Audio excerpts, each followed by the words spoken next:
今日はパトリック・モーディさん、そしてデイビッドさん来てもらってます。よろしくお願いします。はい。じゃあ、一番 first question ね。はい。So, what do you find appealing about the club scene in Japan? Ooh, you want to go first? Should I go first? Yeah, you can go first. Okay. I think the club scene in Japan is very diverse. Like there's a lot of things happening every single night wherever you go. There's also a bunch of clubs that cater to like one genre. So if you're very specific about your genre while going out, you can always count on that one club to provide for you.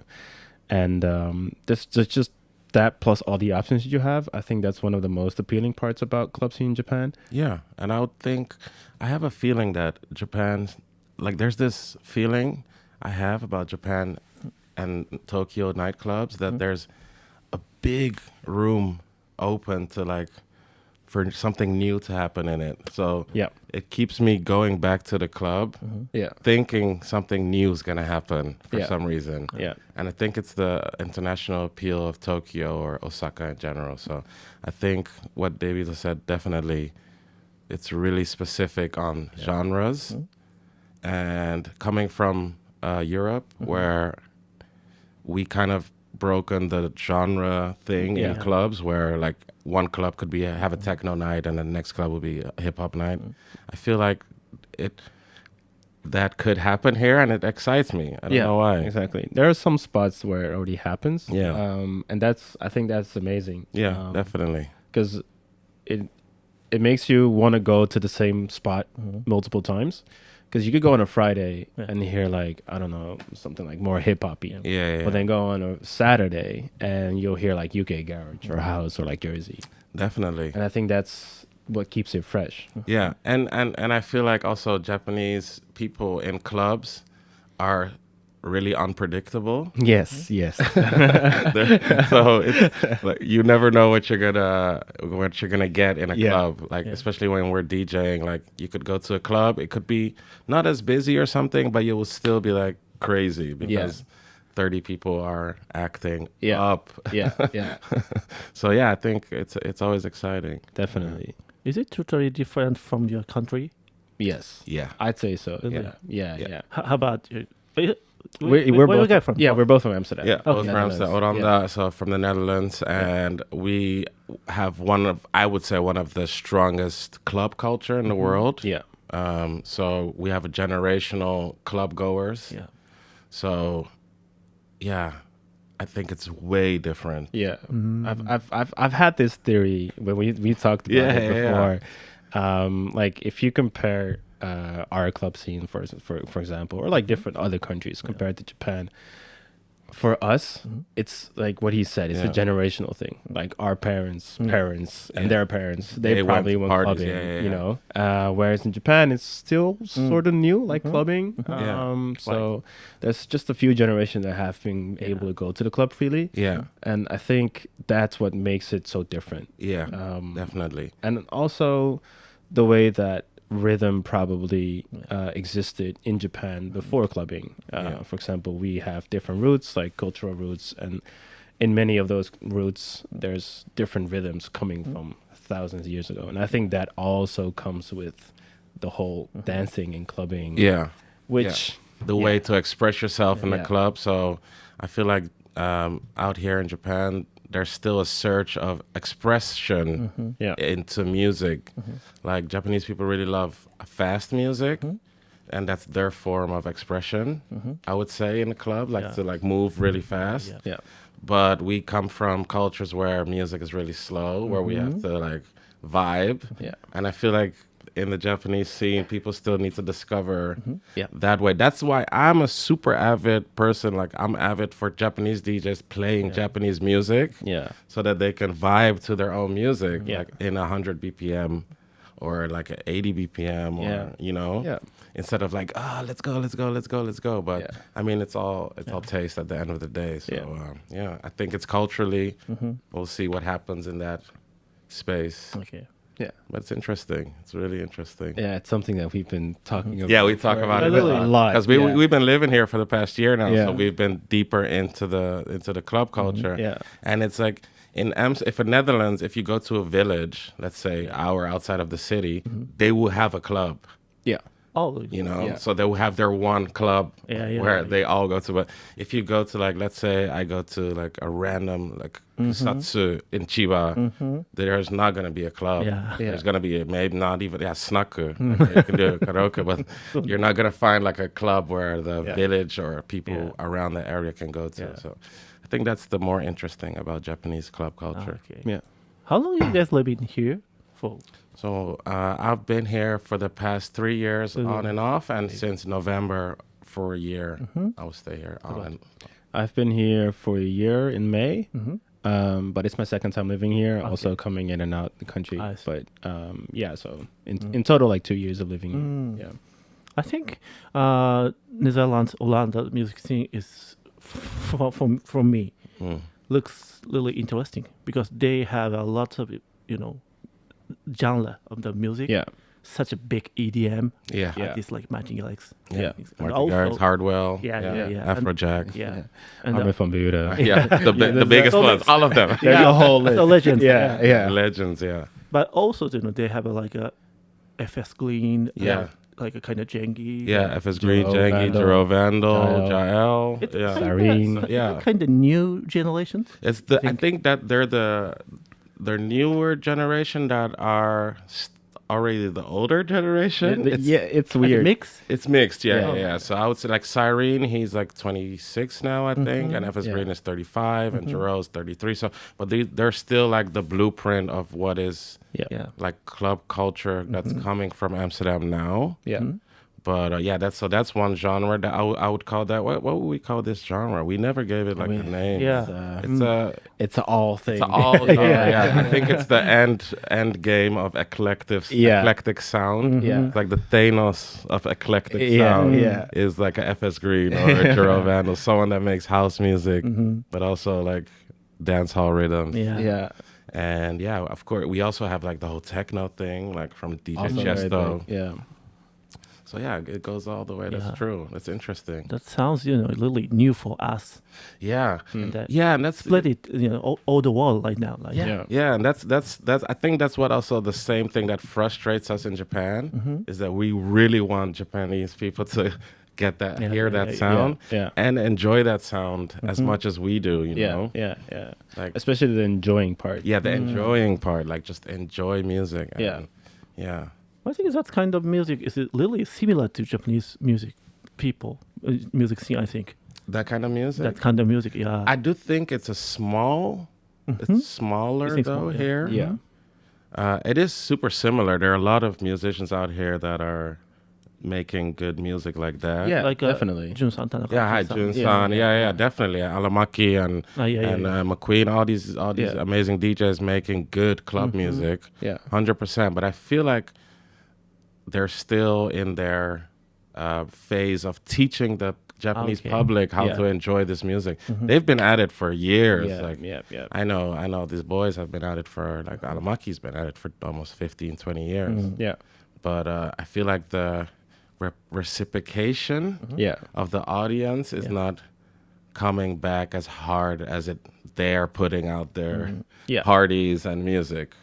I think the Japanese like club going audience is not always ready to be surprised during a night. And I think that's a big factor where whenever someone like McQueen or Alamaki tries to play something different than what you regularly hear, I think the people will get surprised and then they're like, oh, I don't know what's going on.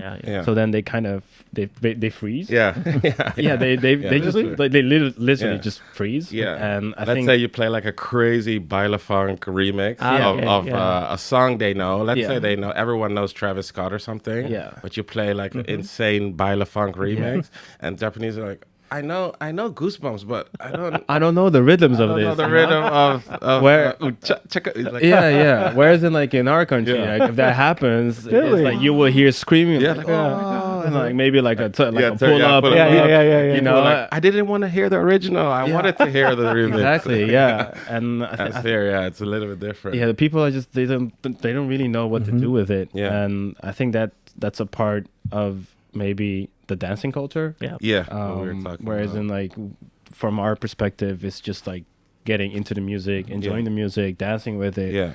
Doesn't matter what it is, but just enjoy it. And we're here, it's like people don't know what to do with it yet. Yeah. I think it's changing though. It's changing for sure. So For that's sure. beautiful to see. I've What do you think? For me, You've been in the dance, like in the club culture for a long yeah. time. But for me, that kind of the music is really fresh for me and for us, and I always, trying to play. But recently, I got a good reaction From the audience. from the audience. Oh, that's yeah. nice. To hear. They, really getting know about like a kind of baile funky. Yeah. And nani, kind of, sounds kind of new house. Thing. Like hip hop house blend. Yeah. And that, but kind of 90s house flavor. Yeah, exactly. Yeah, nice. That's beautiful. I really love that. Yeah. Me too. I love it too. Yeah. And I want everyone here to love it. Yeah. Yeah. Yeah, it is the best when you play something different here, especially here in Japan. When you play something different and the audience like you notice that they like it. Yeah. That's one of the best feelings here in Japan. Yeah. Okay, thank you. So interesting. そしたら次はね、NEXT で。これ、日本のクラブは海外の人から見たら遊びやすいですか？もう多分入ったから。OK. What brought you to Japan? Why are you living in here? Should I go first? You can. Okay. I think for me, there's different sources of whatever brought me to Japan. But let's start as a kid. One of my first games I played, I think, was all the first games I played. I don't know which one was first, but it was like either Pokemon, Mario, and Zelda. And all of these also brought me into music, especially Zelda. Yeah. And I think that's where it kind of started when I like grew up and I learned that, oh wait, all of this is Japanese. Yeah.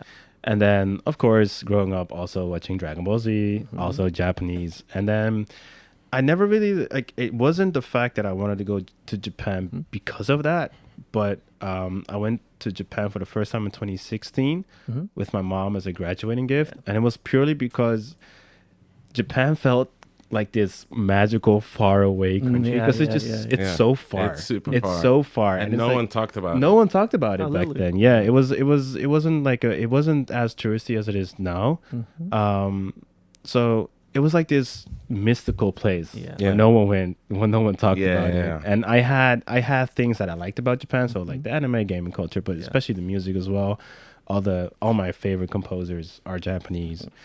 And all that brought me to Japan. Came here for the first time, loved it so much. Next year I moved to Japan. Came back. Oh, next year. Yeah, the year after that I moved to Japan. That's fast.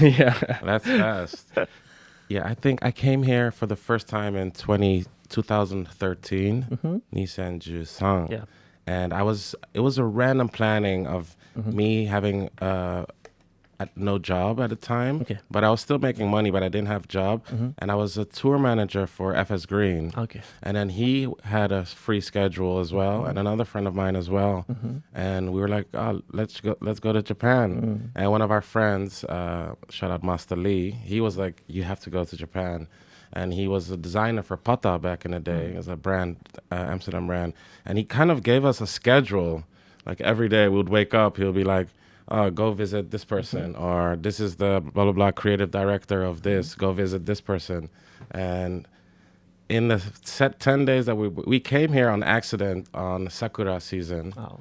So it was like, we landed and we were walking through Shibuya. We walked on accident to Yoyogi. And it was empty, but it was 2013, right? So, but it was Sakura and the flowers were fine. We were looking at each other like, is this fake? Are they doing this for us? Like, do they want to impress us? So it was welcoming gift. Yeah, welcoming. It was so magical and so beautiful, and we met amazing people that week. And I kept coming back every year as well. Wow. And then I started getting into Japanese music after I came here. Yeah. So I remember my first time someone showed me Utada Hikaru. Okay. And that's when I was like, oh, damn, there's a whole thing going on. Also, on my this first side.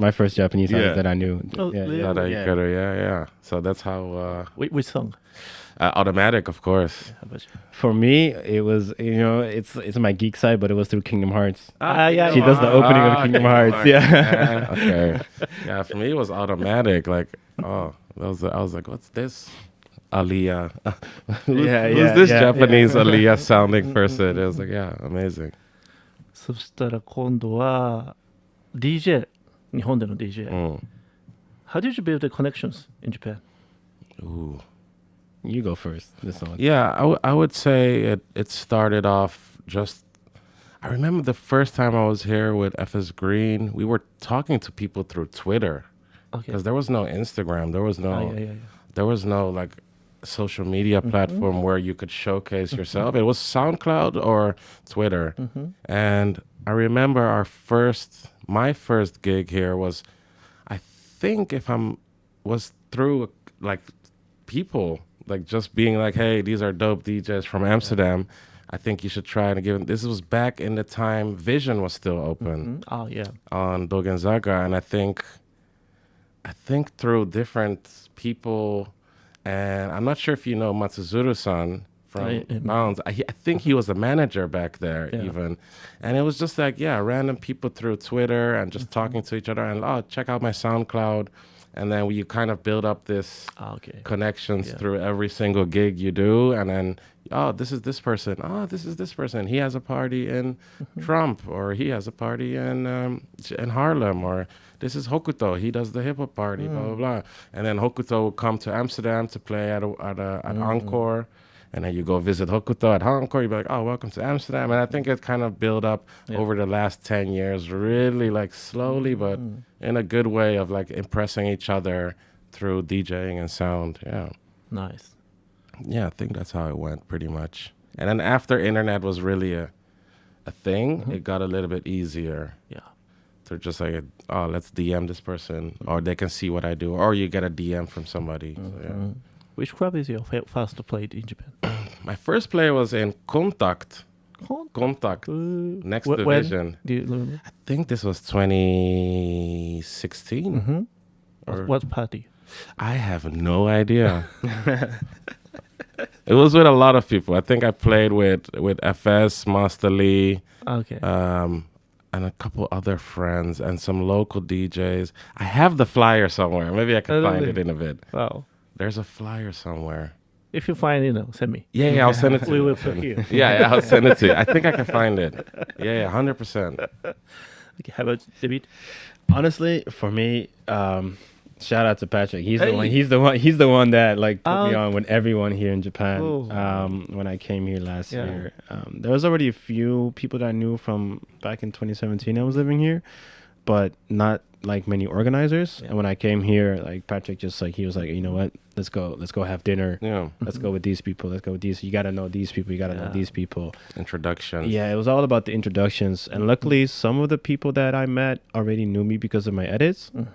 So I had that with me. And I was like, okay, you know what? I sometimes play your edits. Okay, I got you. We'll put you on somewhere. Yeah, it always helps when you already have a catalog, right? Yeah. Online where people can like, Deibeato. Okay. Yeah. That's amazing. I play your stuff. Yeah. So yeah, that's. But yeah, it was mostly because of Patrick. So yeah, shout out. Yeah, thank Patrick you. Sensei. Yeah, Patrick Sensei. I don't know. Sensei. I'm just doing my best. そしたら次は So do you guys making the music and also edit? Yes, I do. Yeah. So what do you focus on when you're making the edits? I mean the point, you know. For me, sometimes it's also just a fact of what song do I have in my head. So sometimes, so for example, I did an edit of Leon Thomas's Mud, and it was stuck in my head for like a whole week. Like the whole week, I just had the song in my head. I was like, you know what, I need to get this out of my system, and I just put it in my DAW in Ableton, and for me, I wanted to have the same song with the same kind of vibe to it, but make it more danceable. Especially when making edits, I like to either code it in like a new jacket Whereas like if it's something more R&B, I'd maybe make it more like up tempo, like maybe like UK garage even, or like some Afro up tempo.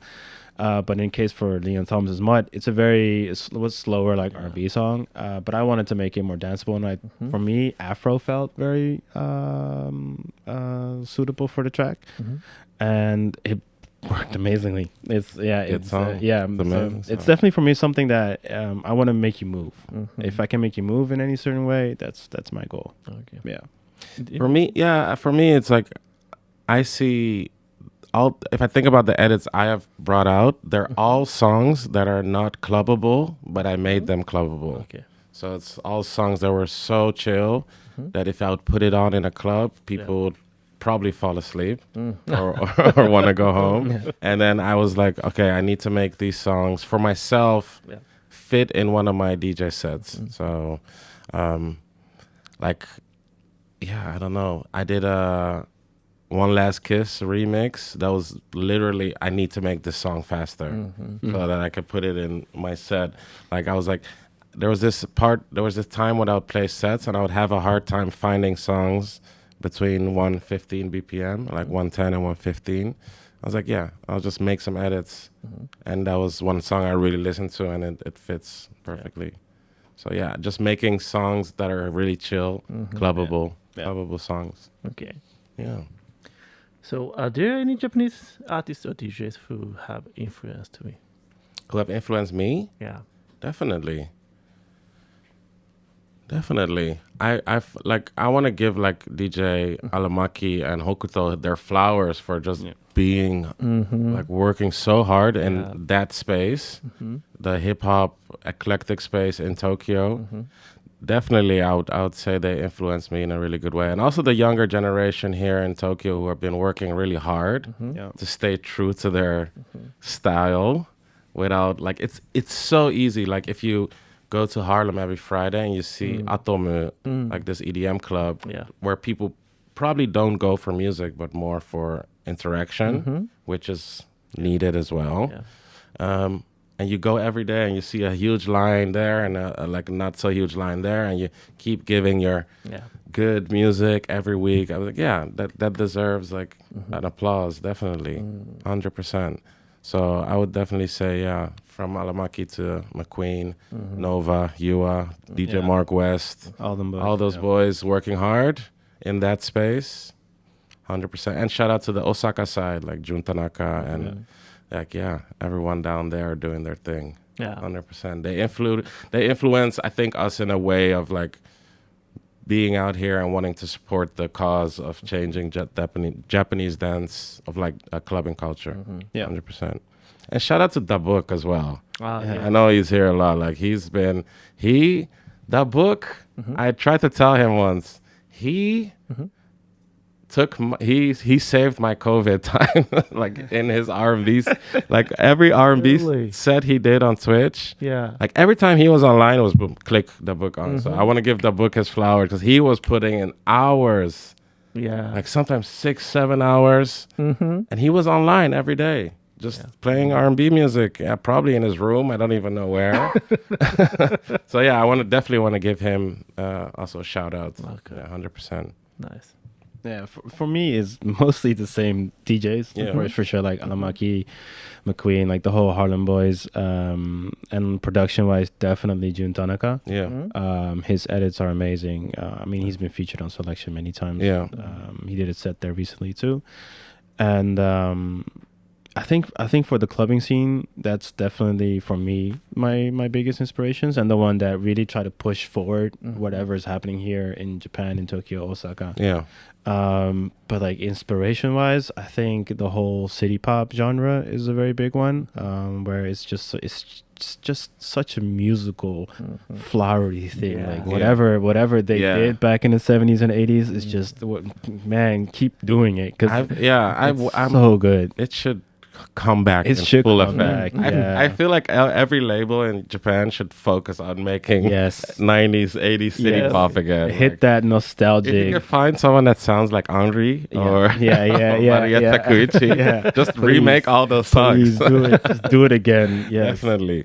But I also wanted to say about the club, like DJs out here been working so hard. Like you have also like DJs like Yuki Beb that does the R&B sound and like really lives it.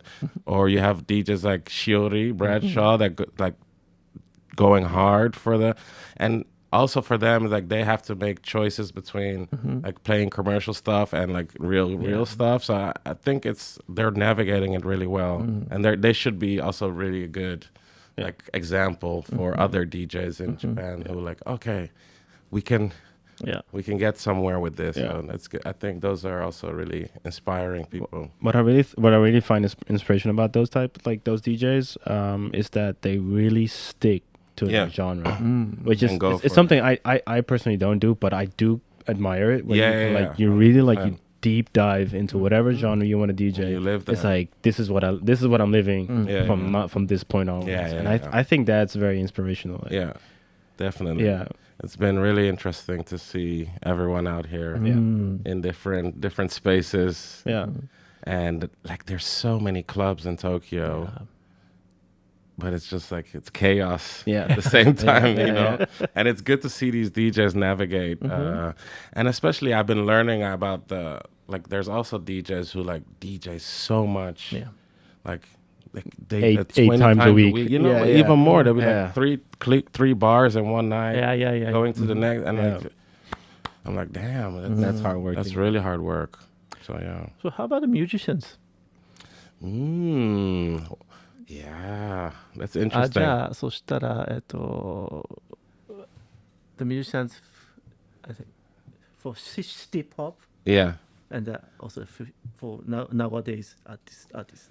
Yeah. So as you know, I have a YouTube channel that's super devoted to Japanese music. So I think my brain is gonna explode right now if I think about too much. Yeah. But I've discovered a lot of younger, amazing artists that have been making like city pop sound come back in a new like indie pop way, and that's why I was talking about Love, like Fua Fua and Sento Love, but also some R&B artists that are bringing back the old sound. So yeah, I don't know, because the OGs are still out here destroying. I mean, Tatsuro Yamashita is still making amazing music, and Utada is still bringing out amazing music. So I don't know, it's interesting. How do you find it, new generation of music? I find it really refreshing because I feel like we all know J-pop is the blueprint of pop music in Asia. But I'm personally, I find it more interesting when younger artists are free to express themselves, and which pop music is kind of a movie, so it's directed. So I feel like I love pop artists. Like I love XG right now. I really love XG. But when I see like an indie band or some girl playing on the street in Ikebukuro, I'm like, yeah, this is it. Like this is what it's supposed to be. And then when you see them super like choreographed groups and all that stuff, I don't know, it feels like a movie. And I think I like the realness more. Yeah, same. It's definitely like with the pop music appeal is that it's it sometimes feels like a formula. Right? Yeah, it's pre-made. Where it's like this works, and this will probably work, and the labels and the management. Yes, we're just gonna push this one song. It's gonna be the greatest thing ever, and which is great. Which is like, I mean, shout out to whoever made that, because they know that it works. Yeah. Like they're amazing producers, amazing musicians, but like you said, the realness sometimes. I like to see the realness. Yeah, like that. Yeah. I think that's why I love the band Love, because they feel like they're like 4 friends, I think. And they're just jamming and they're making music. Or I think that's what I really loved about Yasobi also in the beginning, because it was just like, she was like busking on the street as well, right? She started like on the street. And I think you really see it in her music, especially even her more like commercial pop music. Yeah. Like you see she's really artist and really loves music. Kind of similar to, I think, like Fujikaze. Yeah, exactly. I think Fujikaze is a really great example of someone that expresses himself insanely well without conforming to anything in the machine of making money and music. And like he just does what he wants. And you see how he moves and he's just chilling. He has soul. He makes soul music in his way, which is amazing, I think. Yeah. Who's your favorite musician? I gotta go to my geek side once again, but it's more composers. I'd say like Koji Kondo, Yoko Shimomura. Wow. You know, those are like one of my favorite Japanese composers. They're like, I think whatever drove me when I was growing up, listening to music, enjoying music, and trying to learn music, it came from them. And right now, like the last 6 months, I've been so heavily into jazz fusion, especially Japanese jazz fusion. And I'm so bad with remembering jazz names. So let me search up one of my favorite albums that I've been addicted to for a while now. It's hard. It's so hard. It's Jiro Inagaki. Yeah, it's it's a self-titled album, but it's this one. I know. This is such an amazing. But his album has been sampled a lot as well, right? Even I sampled it as well. Yeah. It's like one of those. I have the song in my head. I need to use it. Yeah, no, but it's an amazing album. Like anything jazz fusion, especially Japanese. I don't know what it is. It's just it has a different flavor to it. Amazing. Yeah, Japan has legendary. I think that's a legendary producer. Yeah. I mean, we on my channel we talked about YMO, right? Hosono and Sakamoto-san. Like those are the most influential artists in the world. And not even talking about Hosono and city pop, like he's the godfather, I think, of city pop music. And I don't know. So there's too many artists. I mean, I love I forgot Fujikaze, right? So it's insane. Utada, Monogrosso. Like it's too much. It's too much. Okay. Check out my YouTube channel. Shout out. Partrick Mordi. You'll find all my love for Japanese music. So, do you have any favorite place in Japan? I mean, not only the club. Oh yeah, of course. I'm a super onsen freak and sento. I love sento. So I love just going to places with onsen and sento. Nice. Yeah, I love Tokyo, but I also love Kyushu. It's too hard. Where's the best, you think? The best? I think the best onsen I went to was in Kyushu, Kagoshima. Kagoshima? Yeah. Oh yeah, there's a lot. Yeah, a lot of I think those were the most good I've ever felt. But I think it's also a situation, right? Yeah. So I went to Kusatsu here as well, and in the winter we went to Kusatsu Onsen. Amazing. Yeah. It's like a dream. Yeah, it's movie like. Yeah. It's very I would say I haven't been to Hokkaido yet, so maybe it will change next year. Same. So I don't know. I think my favorite places are Tokyo, definitely, and anywhere else in Japan. Anywhere else is good. For me, I'd say Okinawa. Okinawa. Yeah, I think Okinawa is amazing. Which point? Once again, I'm so bad with names. What's the what's it called?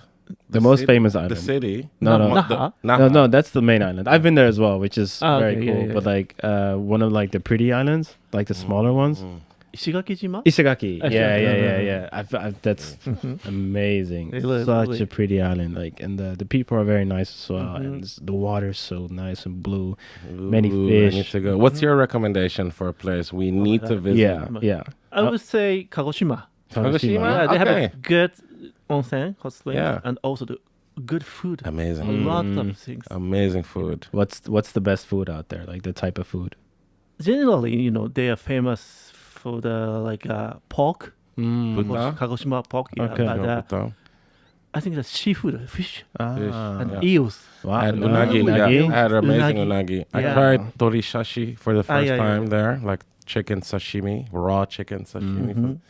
Yeah, that was crazy. Yeah. Well, it was okay. It's food. It's food. It's okay. Basically, Shizuoka is really famous for the eels. But, Ah. Kagoshima is, I think I have the best one. Okay. I need to go back. Let's go together. Let's go. Yeah. Kagoshima. Die. そしたら今度はね、どうしようかな。じゃあこれいこうかな。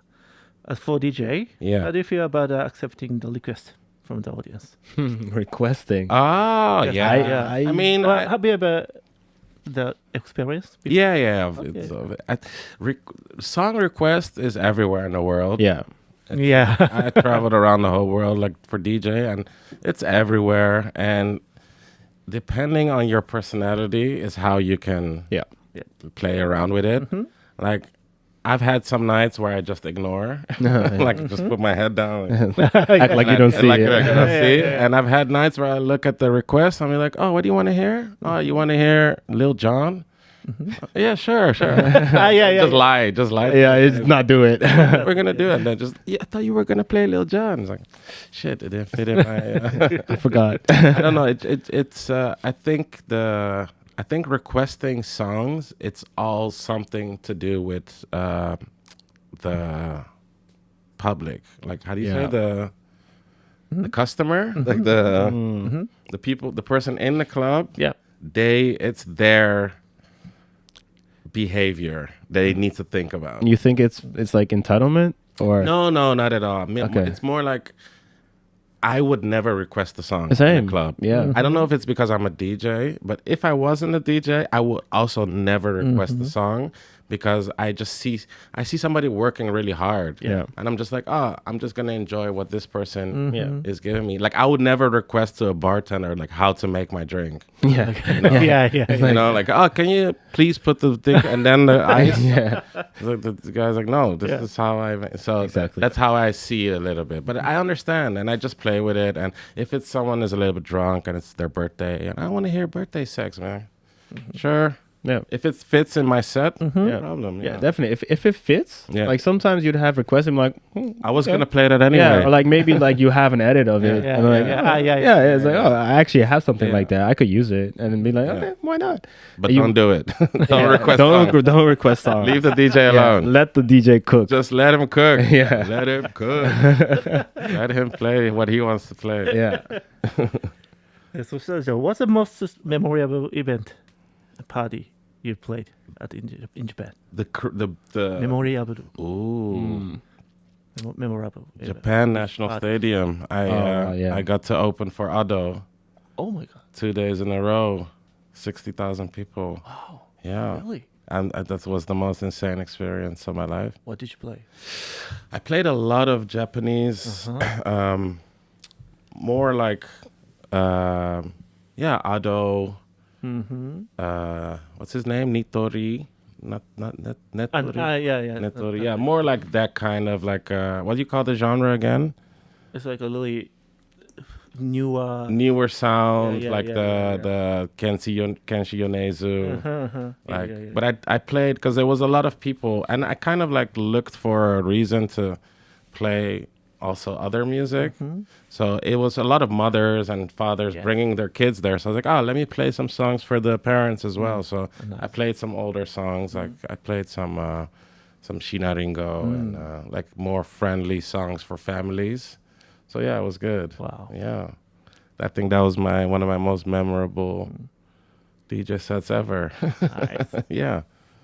Yeah, for me, I mean, I haven't played anything like as crazy as that. Yeah. But it was. I'm giving two examples. And they were both at Lion, and one of them was at a party where I really felt like the public, like the people that were in the club, were really enjoying whatever I was playing, which is something that's very rare here in Japan. Whereas like you can just do whatever you want, and people are like they're enjoying it, they're dancing, they're vibing, and I was like, that was one of my favorite sets I've ever had, and because it was line is kind of small, so if everyone's having fun, it feels like, you know, like just so many people are having fun, even though it's like 200 people in there. And the other one was also a line, and it was funny because I was booked for a party. I'm not gonna name the party, but it was for a specific genre party. I didn't know about that. Oh, really? I was just like, I DM'd the guy. I was like, hey, I see this party. Can I join? He was like, yeah, sure. I'm like, okay. And then like a day before, they sent me like a playlist, and I'm like, oh, it's like a specific vibe to it. And I spent the whole day just digging songs and like finding all these songs.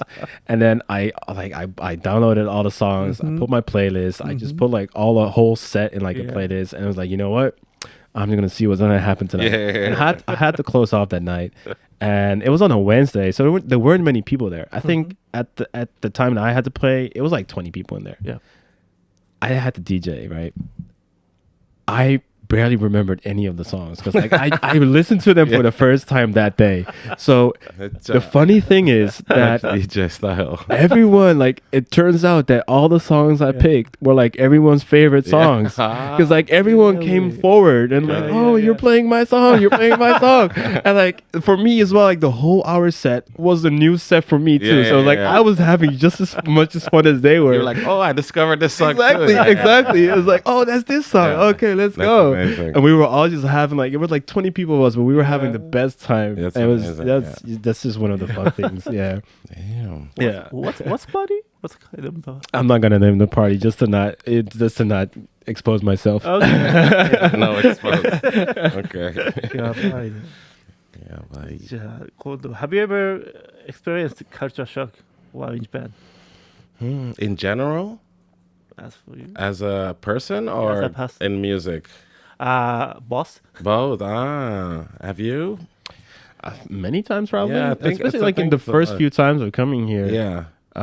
Where you see new things. Because it's the thing about here is it's just like a flip of whatever we're used to, like culture wise. Okay. So very like a lot of things are very different.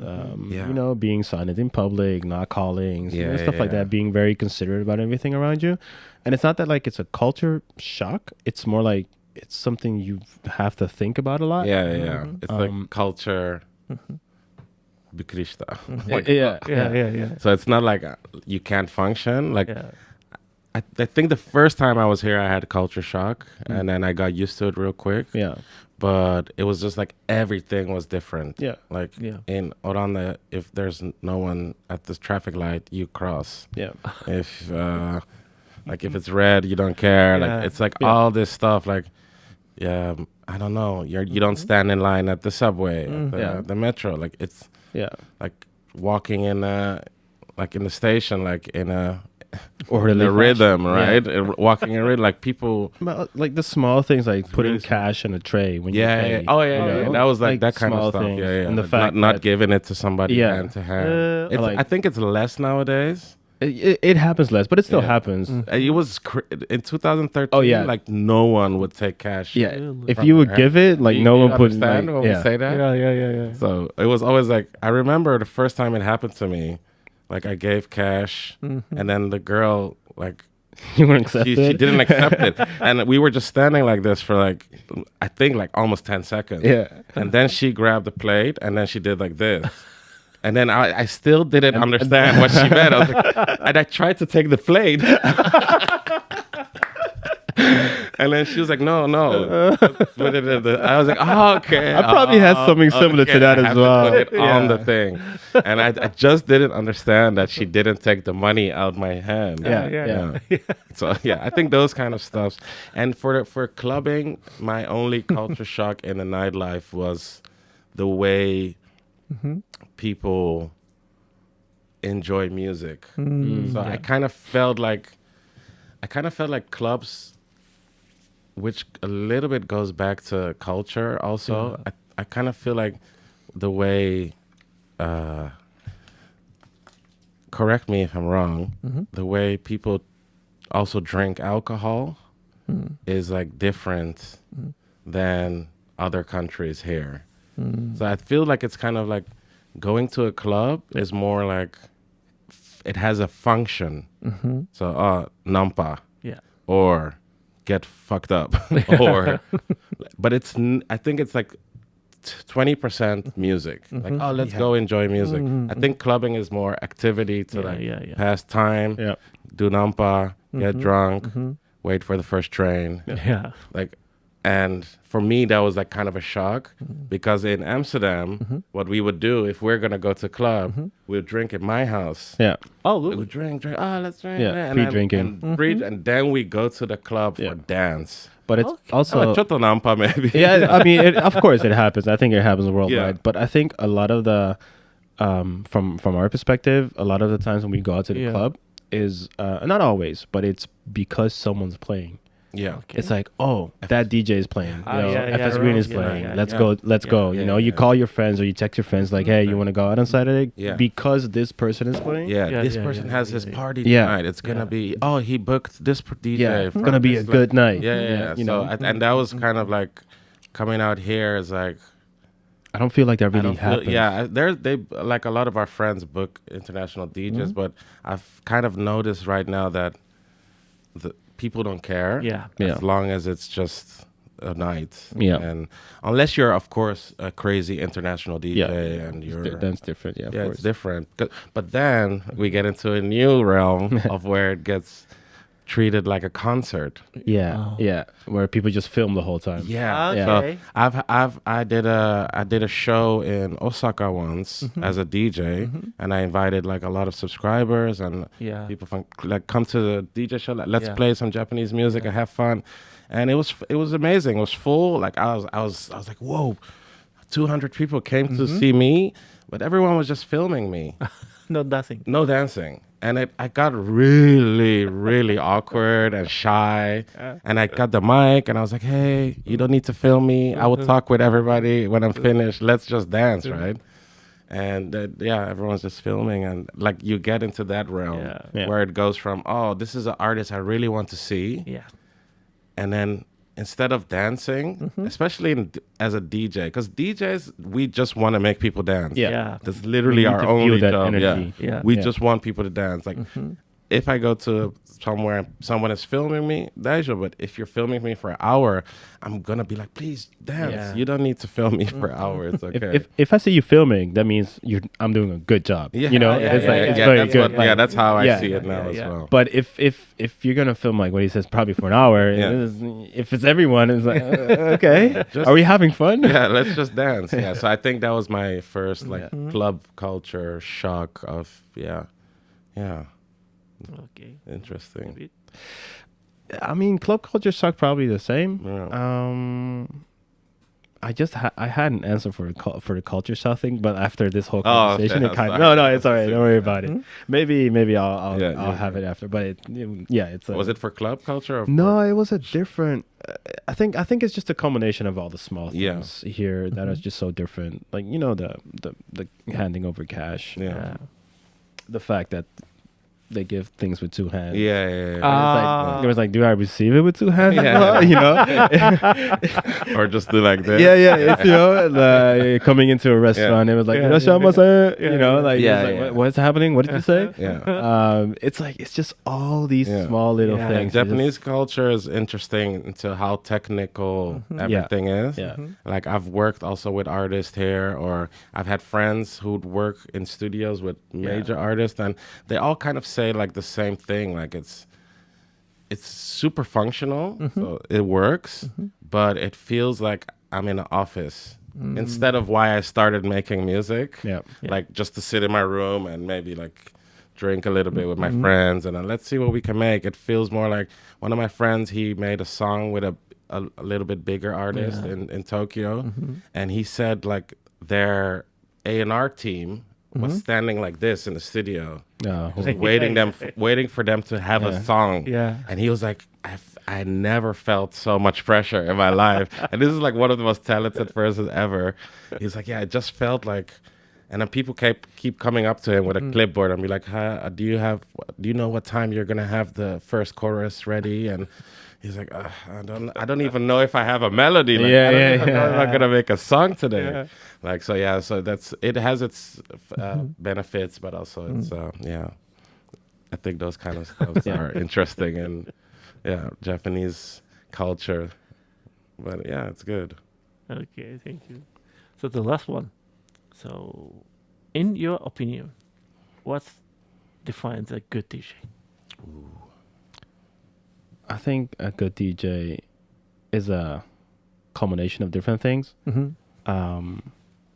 Knowing what the people want to hear, but also making sure that people hear what they didn't expect they wanted to hear. Yeah. Where it's like, if you get surprised and like, oh, I didn't know, this could be, oh, this is nice. And the fact that they don't know about it, but then still make them enjoy it. I think that's one of the things that definitely makes a good DJ, or like makes you have a good night. Yeah. 100%. And to add on that, I think what makes a good DJ is someone that is always enjoying a little bit more than the crowd. Yeah. You always have to do it a little bit more. So someone that has a little bit more fun doing the DJ and playing the music than the people who are listening to the music. I'm not saying you have to be like this like crazy person, but I'm just mean like just having fun as a DJ and having fun as someone who enjoys music. Just pretty much it. That's why I tell everybody, like everyone was like, if someone asked me, I want to be a DJ, it looks so hard. I was like, no, DJing is easy. It's hard to like live it. That's when you're really a DJ, I think. Like everyone can start learning how to DJ, but you gotta do it every day. Like everything, you gotta live it. You gotta experience it, and I don't know. Learning how to DJ technically, it's not the hardest thing. That first part where it's like learn how to beat match, do the first like few mixings, easiest thing. When you open up record box or whatever, and you have your controller, everyone can start. Everyone can start and with I the think basics. Exactly. And making a good DJ is just your consistency, your enjoyment of the field, your support to music, to the crowd. What Deibeato said,